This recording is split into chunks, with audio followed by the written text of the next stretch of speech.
Okay, this is a VG2021M Viewsonic LCD Monitor. Here are the tools you're going to need. A half-inch putty knife and a bicycle tire removal tool. Don't worry about the tire removal tool if you can't find one, it's not critical. First, remove the monitor's base. Remove any screws that are holding both halves together. Separating the two halves, the front and the rear are going to be the toughest part of this repair. Once you get them apart, the rest is going to be easy. Turn the monitor upside down, bottom up, front facing away from you.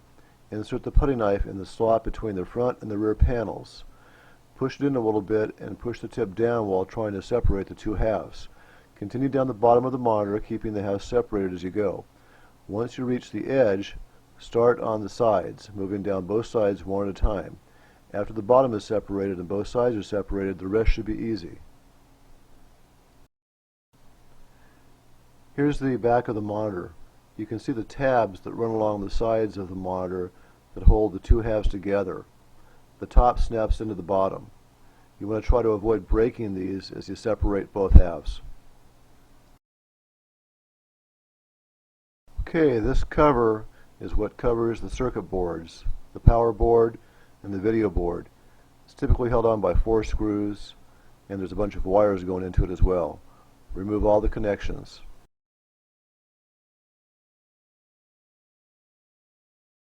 You want to take note of where the wires go into the base at.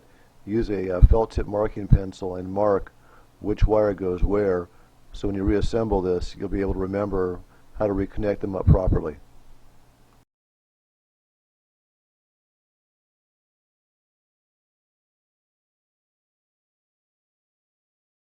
Okay, here's the power board and the video board. Examine the power board and take a look at the capacitors. Look for bulged tops on the capacitors. If you see these, there's a good chance your repair job will be successful. What you need for the repair are the capacitors that come with the kit, the solder, and a Radio Shack soldering iron. Make sure that you diagram where everything goes or you will regret it later on. Sometimes you'll have to use an X-Acto knife to split the capacitor from its neighbors. Okay, here's where the fun begins. Pick up your circuit board and examine it. Look at where the capacitors are connected and where their leads protrude from on the opposite side. Take your heated soldering iron and heat up one side of the lead. As you heat it up, push the capacitor from that side over to the side, and that way the lead will pop out. Repeat this for the opposite lead. Heat it up. Use a little bit of pressure with your index finger to push the capacitor over to the side.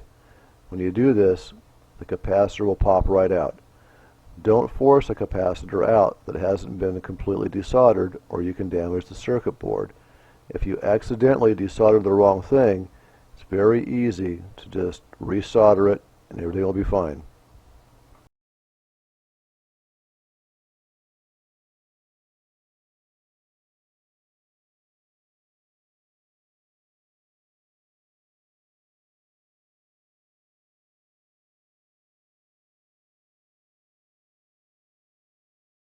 Examine the capacitor and the leads.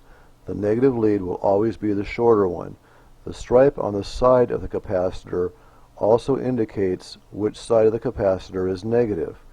When you insert the capacitor into the circuit board, make sure that you insert the negative side into the negative hole.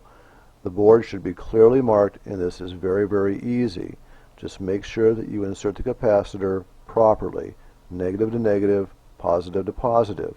If you don't do this, when you power up the board, the capacitor will blow, possibly damaging your circuit board.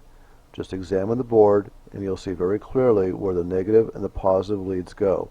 It's very, very simple to do.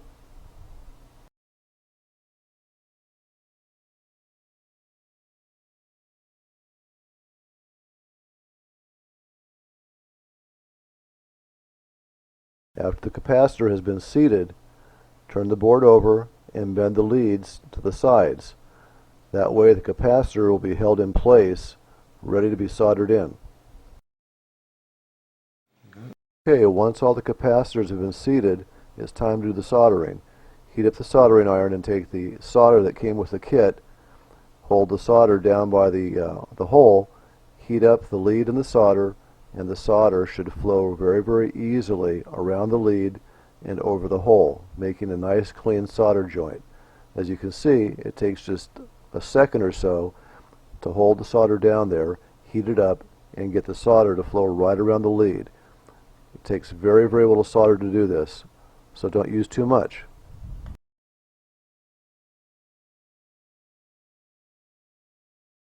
Once all the soldering has been done, just take your snips and cut off each lead right at the top of the solder joint.